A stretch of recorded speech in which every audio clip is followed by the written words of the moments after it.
Жамбыл Жабаев. Есте қалған әңгімелерден. Кенесары Наурызбай заманда жаннан асқан ер болды. Қазақты орысқа бермеймін деп Сарыарқада соғыс салды. Ақмоланы, Ақтауды, Адыралы қалаларын алып солдаттарды қойдай қырды. Бірақ жер дүниені алып қаптаған патша әскері азаймады, күн сайын көбейе берді. Зеңбірегін сүйретіп Кенесары Наурызбайдың соңынан қалмады. Қазақтың Көкшетау, Есіл, Нұра, Баянауыл, Қарқаралы сияқты жақсы жерлерін тартып алды. Елді қойға тиген қасқырдай талады. Кенесары Наурызбай сол таланған елді қорғаймын деп қасына мың сан батыр қол ертіп жүрді. Бірақ Кенесары жағадан алған жаудан жеңілетін ермеді. Ол етектен алған иттерден жеңілді ғой. Қазақтың алауыздығы оңған ба? Кенесарының тілеуіндемін деп жүрген байлардың, төрелердің барлығы да патша әскеріне болысып кетті. Елдің ішіне ірткі салды. Олар патшадан шен-шекпен алды. Аға сұлтан болды, сатседатель болды.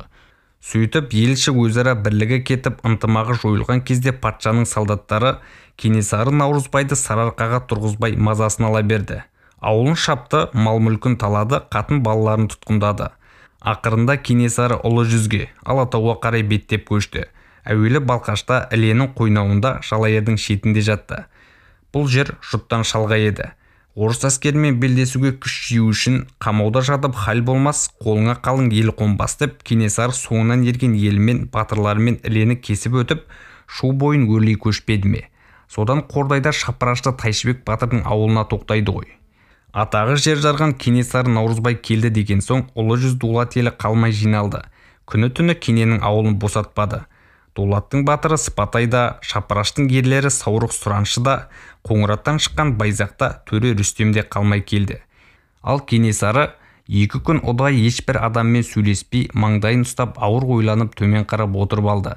Рүстем төреде Сыпатай батырда Кенесары отырған Ақбоз үйінің алдынан анадай жерден түсіп, алдиярлап қолын қусырып рұқсат сұраудан басқа бір ауыз тіл қатуға бата алмаған.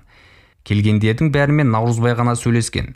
Сонда 19 жасар жас батыр Сұраншы атының басын Кенесары отырған үйге тіреп тұрып, есіктің маңдайшасын көтеріп былай депті.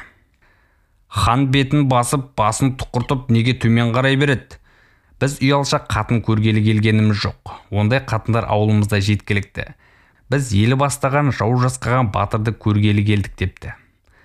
Сонда Кенесары басын жұлып алып, «Уа, ерім екенсің ғой, атыңнан түсіп жоғары шық» депті. Сұраншыға оң тізесіне орын беріпті. Содан кейін барып Сыпатай, Рүстемдер де алдиярлап үйге кірген екен. Бірақ Кенесары олардың бірде-бірімен жылы сөйлеспей, өзінің үйіне баса көктеп кірген ер жігіттермен ашылып сөйлесіпті. 17 жасар Байсейіт батыр да атымен құйғытып шауып келіп, Кенесарының отырған үйінің дәл табалдырығының алдына тоқтапты. Әкесі Тайшыбек, бұл не бейбастақтық? Сен ханды басынамысың деп шыға келіп ұрысқан екен. Байсейіт кимелеп, мен хан деп келгем жоқ, батыр деп келдім. Батырдан батыр қорықпайды деп үйге кіре беріпті. Кенесары бұғанда оң тізесінен орын берген. Кенесарыға еріп келген өңкей батырларға Жетісудың кілең айбынды ерлері қосылып, Алатауды бір сілкінткендей қалың қайратты қол құралады. Кенекеңнің Жетісуға келгенін бір кезде Сүйінбай бәріміз ұзақ жырмен айтушы едік. Содан есте қалғандары тіпті аз. Алдына дабыл өңгерген, артына сауыт бөктерген. Кенекем келді алыстан, ағауызы арқырап, ақ сауыты жарқырап, жауар бұлттай түйіліп, найзасын көкке үйіріп, наркескені жарқылдап, Наурызбай келді арыстан, жауды көрсе қуанған, алмасын қанға суарған, табыннан шыққан Бұқарбай, туыстаған Нәлбай, жортуыл жолшы Бұғыбай, жалаң қылыш байланған, жау қайда деп сайланған.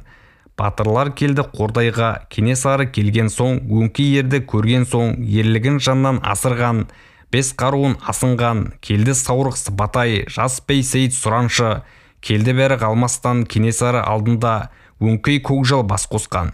Қаратасты айрар, қайраттары алмастан, сондай ерлер өтті ғой, дұшпанмен айқасқан деп толғаушы едік. Мәліметтерді Қазақстан Республикасы Ғылым Академиясы орталық кітапханасының қолжазба қорынан алып тапсырған Кенжехан Матыржанов.